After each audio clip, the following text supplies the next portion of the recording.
This is the Bottom Shot Podcast. Pulvereri is up high. They come out of turn number 4. Stutter between the turns. The fans come to their feet. It is Ted Christopher still in command. Keith Rocco right there on his back bumper. Bringing Stafford Motor Speedway's past and present together. They are side by side running for the finish line. It's a photo finish.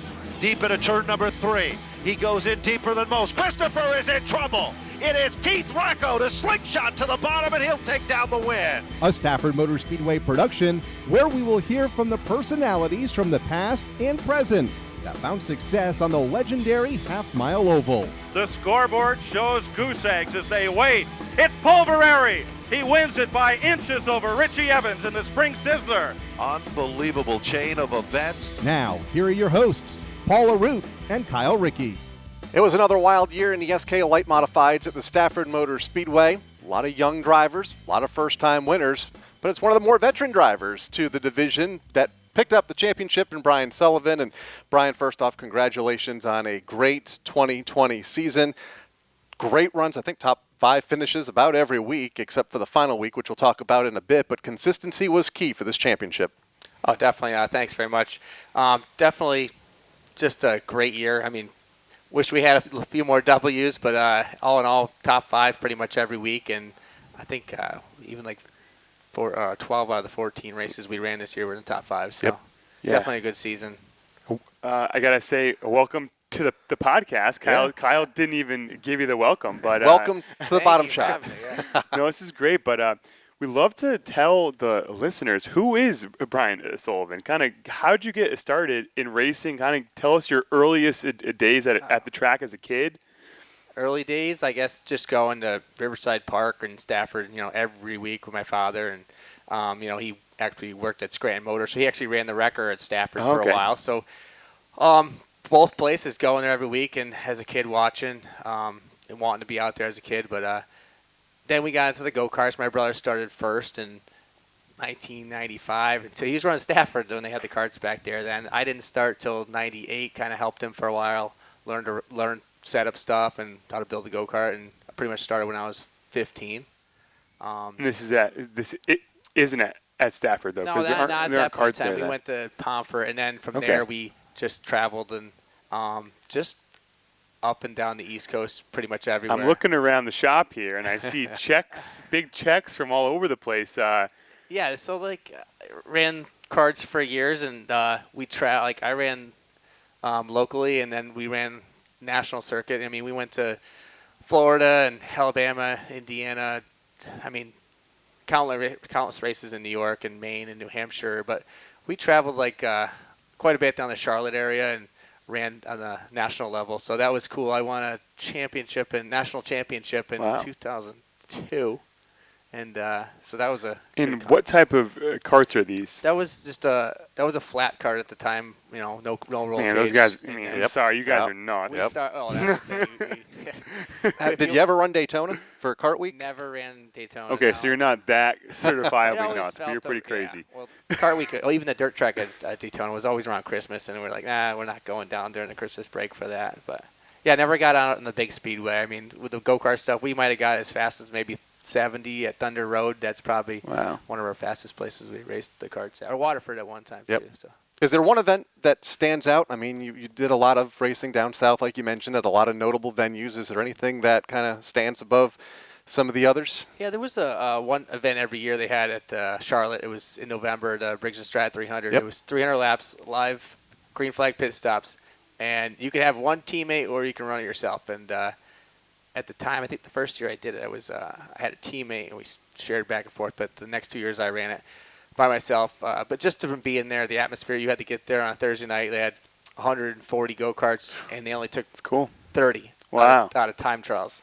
So, and the guys that didn't time trial the first night had to go to the second round qualifying Friday night, and then there's only 10 spots to fill the 40-car field. So it was tough to get in. Everyone showed up. It was the last race of the year pretty much, and the asphalt guys, the dirt guys came, and it was just like the best of the best were there. So that race in general, I mean, me and my brother went down there, and our first year, we're like, it was just we thought it was going to be tough to qualify, and we ended up time trialing 4th and 6th, and we're like, all right, we're here. So, and then just that race, I think the 3 times I finished in the top 10 down there with like the best of the best, and that was probably the best memory in karting.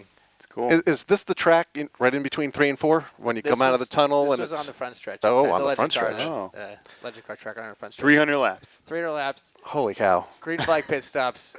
And, I mean, now if I get a kart once in a while, run some money races, I follow the seat like 30 laps, 20 laps. You got to be pretty, like, especially on those, in the flat carts, you really got to be up and out. Like, yeah, that was, I think I pretty was tough. probably 20 then, but so it was a little, they weren't doing it all the time. We raced, 3 nights a week. We traveled everywhere. So you're in shape, and it was at the end of the year. So you raced all year. It wasn't like you had all winter just off jumped and jumped in. So cool. it was 300 laps is a lot though. Like by the end, I got out. I was like, dehydrated, and my shield was all covered in oil, so I could barely see. So it was a long 300 laps.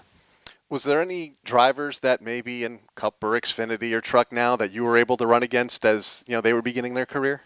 Just like growing up through karts. I mean, everyone was at a different age. Yep. But like Trevor Bain was running as a kid when I was there. Kevin Swindell. Just there was a lot of people, or like even like Cup drivers' kids that were racing and stuff like that then. But I know Danica did a lot of karting down there. You ever run against her? Not in my. No? Okay. Not in my days. Yeah. Yeah, okay. Okay, so there's a lot of kart action here. Yep. How do we transition to to a big car? Kind of what spurred that, and how do we end up here?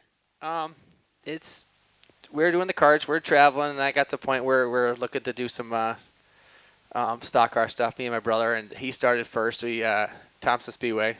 He started probably in like 08, 07, 08 with the Thompson modified. The TIS modified, actually, more like an IMCA style mods, right? Style Yeah. mods. So he started with that, and then so I helped him, and I was pretty much crew chief. So all these years growing up, I was learning how to set up stuff all the time. So by the time it was my turn to jump in that thing, I was had pretty knowledgeable of what I needed to do and who I was racing against and stuff like that. But he started with that, and he ran 2 years, and then he moved up to an SK. He drove for Ben Dodge, so I was able to jump in his car, and it was just one Thursday night at Thompson. I jumped in his car. I started last, and I won the first time out. In the First thing. time. So that was everyone's like, "Wow, you won!" I'm like, it was like the easiest race. Did you go to your brother like, "Hey, I'm a little bit better"? Everything just fell my way. Like, Okay. like I was watching people back up. I'm like, "Am I really gonna win this first time out?" And I'm like, but that was a lot of fun. We had a lot of fun with that car, and I ran it the following year. Won a championship in that car. Bunch of races. I think we went 13 races at Thompson, and then I got to a point where, we wanted to do SKs, and I hooked up with Eric and Shannon Wesson, and we were gonna go to Stafford and run SK. So we started SK racing like the last 2 races in 2010, and we ran the 11 and the 12 season full time at Stafford. I think our I don't remember what the hell. I think best finish was like 10th in points. For points, best finish was 3rd. But just then 13, 14, it was like part-time, and it was just a little bit on and off here and there. But now we get back to here, which I ran this car for Rich Vassar a few times as an SK. And That was the one car, right? Wasn't it, it was the one car. up? It was like got to the end of the year where it was like a fall final. He's like, you know what? Roll it Here, out. roll it out. So we roll it out. He ran it one time. I crew chiefed her for him. So it was more just roll it out, have some fun. And I ran that, and then it just sat in his basement. And here we are with this now. It wasn't until last May or 2 days ago, and I was just like, hey, you want to get the car out? And the plan was like he was going to run it a little, I was going to run a little bit. We're just going to go have some fun with it, and kind of finished. It took me I picked away at it. Like I'd be scaling the Chapman boys at the shop last year, and as soon as I was done working on their stuff, I would go over and tinker on this and build like a panel each night and keep picking away at it. But we had it done for the end of last year, and we ran it like 3 or 4 times last year. So I have to ask, so you go from a Thompson mod to an SK at Stafford. That's a pretty dramatic change there. What was it like your first season there, and kind of was it just like, man, this is some serious stuff? Actually, the Thompson modified was actually like more like it was a late model with open wheels. Skinny tires, right? But it was pretty much a metric car, late model. So same amount of horsepower pretty much you have on the SK light level. But going to an SK, actually it's easier to drive, so it was more the big tire, more like go-kart days. So it wasn't the transition, wasn't the huge thing, but you're running against all the big dogs. That's And the Yeah. competition that's level is what step you want up. to It's do. tough. That's always what you grew up watching these guys, and then you're thrown at the wolves, and that's where I wanted to be at that time. You mentioned Rich Vassar, your car owner. Quite the character in the pit area, and a longtime driver at the Stafford Motor Speedway years ago. Found a lot of success in some of the fender divisions. How did that relationship come to be? Just knowing Rich and from hanging out in the stands or in the parking lot at Vassarville, and just knowing him for years. And then I went on to helping Nicole, his daughter, with the go-kart stuff, setting her up, and turned her program around where she started winning a bunch of races with the go-kart. So just a good relationship there. And just had a lot of fun, whether it was on the track or in the parking lot. We always had quite the fun out there. I've heard the stories. So let's jump into 2020 now. The season kind of, there wasn't a bad night. That's just, for lack of a better term, it's just, it felt like you were always at the end of the race. You were in the top 5. You were just there. Yeah. Kind of why? Like how? How did that happen? The car looks perfect. Yeah, this is how it came on the track. All last year, and the 3 races last year and all this season. The only thing I put on was 3 front bumpers this year, so didn't hit anything. It's just to keep the wheels out. You got to know who you're racing and looking ahead all the time. We know spotters, so you kind of got to be smart about it. Who you're racing, look ahead. Just don't put yourself in a bad position. I think that's a lot of it, which helped me. Being a spotter for so many years, and many tour championship spot for Doug Kobe, just being aware of who you're racing, and you learn each driver every week which lane they're going. You kind of know what's going to happen as you're sitting there pan out who's starting ahead of you on the grid. You kind of know what's going on. So I think that's a big help, and just squaring up. You got a wreck happen. There's a lot of younger guys in the divisions now, and if they take anything out of this season, they got to finish races in order to win a championship. So just being patiently aggressive, I guess you want to call it. Not a bad night, as Paul alluded to. And if you just looked at the average finish, you would think, okay, you ran away with the championship, but you missed 2 nights. What happened there? So at the beginning of the year, we probably were, if it was a full season before the pandemic, we were probably going to run the whole season, I guess. But once the season got cut short, I'm like, all right, we're going to go run. We're going to run the beginning. We want to be in the handicap right off the bat. We don't. Last year we came out and we start last every week, so we want to be in the handicap right off the bat. We get a win our second week out. We're out there to win. We put this car together to go have fun and win races. Were we thinking about a championship? No, but at the time I knew we were going to be fast and we could go run for a championship. But I didn't know if that's what I wanted to do at that point in time. So we were going to run my goal was maybe to run the beginning, take a little step back, maybe do some more crew, with the crew chief and stuff, help the Chapmans out like I do, and take a step back, take a breather, run the 40 lapper, maybe run at the end of the year. There was really no plan. It was a week to week thing. Missed 2 races. One of my best friends got married. So I knew I was missing one. It was a Friday night. I'm like, all right, this will take me out of contention. And then the guys are like, oh, we're going on a bachelor party. And I'm like, I'm already all at right, one. well, pencil me in there. If I'm going to miss one, I might as well miss 2. And I'm like, and then this will take me out of giving a banquet speech.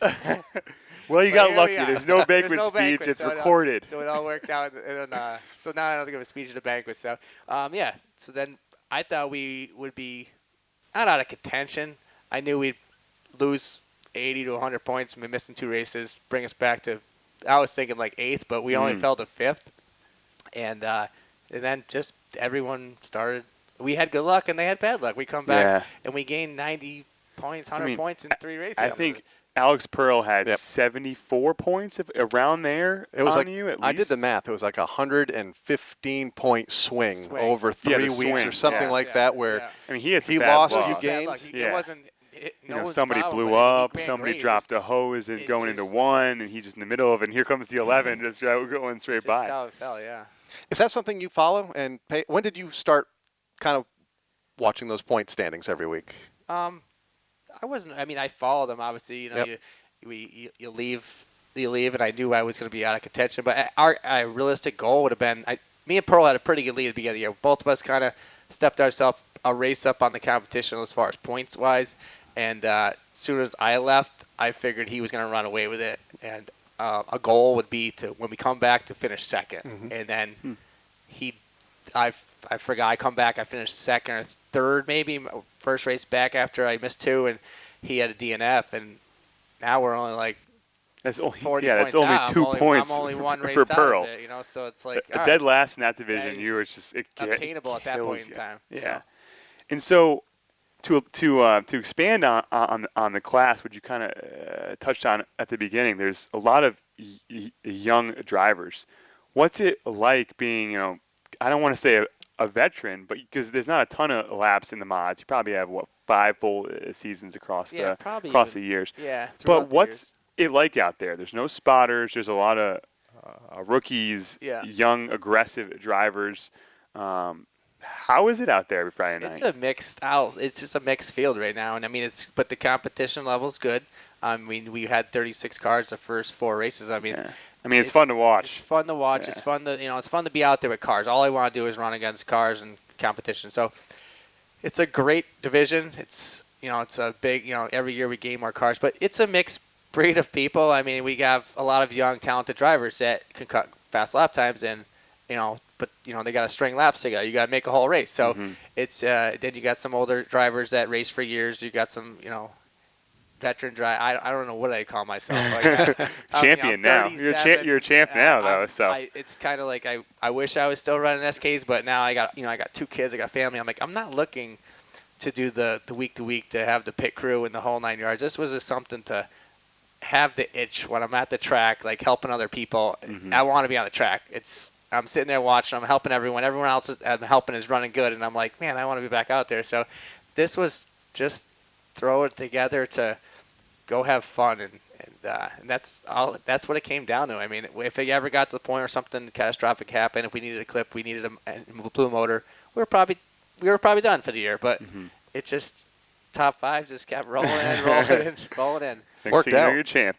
And you mentioned a little bit ago you were kind of nervous about that banquet speech. You don't have to do it now, but I'm going to give you the opportunity now to thank all the folks that helped get you that win and ultimately the championship in 2020. First off, thank Rich Vassar, Rich Nicole. Great car owner. I mean, he just basically handed the keys over. His trailer, his equipment, his car, his motor. Throughout the year, I had sponsors to keep me rolling, but he just handed over the keys, trusted me with his equipment, so I got to thank him first off. Monica Ford, Glastonbury, they were a big supporter this year, so good friends of mine, and I'm happy they're on board. They're on board next year. So Monica Ford, Glastonbury Oil, my brother, Sullivan Landscaping, he's a big help. Competitive Edge Coatings, the Chapman family. I mean, I keep the car there. They're doing race season, so they were like one big family. If I'm helping them in their cars, but if I'm in a pinch and they need to help me, we have a lot of fun at the shop and stuff like that. So, Rad Auto Machine, Buzzy Transmissions. Let's see, I got Sarek Fabrication, the Weston family that they do a lot for me. So over the years, just the track supporters too as well. I mean, we got Waddell Communications and the Roof family and staff from our Speedway. Just a great place to race, and just had a lot of fun this year. Just by being out there every week and rolling this thing in the trailer one piece every week was a lot of fun. That's what it's all about. Yeah. And I heard the sponsor's back, so is there going to be a title defense? Yes, I think we'll be back. You Some said hesitation yes. there. Well, it was like, I don't know what we're... He only has to do 12 races to win a championship, so he can skip 2. Yeah, I made I saved 2 tires and I didn't have to pay for fuel. So hey, There you go. Head of the competition. So yeah, so I think we'll be back next year. I don't know what's going to happen. I got to decide on what's going on. I don't know if we'll be back in this car or maybe make this a backup car. But I got some stuff to work on, and but that's the plan right now. I mean, I'm not looking to really jump back in the SK and be doing the weekly grind. But this is I like mix a little fun in with it. So this is the level I think where I can have fun and still do other stuff. That's great. Yeah. Fun to watch. Well, yeah. You're a great champion at Stafford, and on behalf of all of us, congrats. We love having the 11 car in the pits, and we are excited for down the road as well. So congrats. Thank you very much.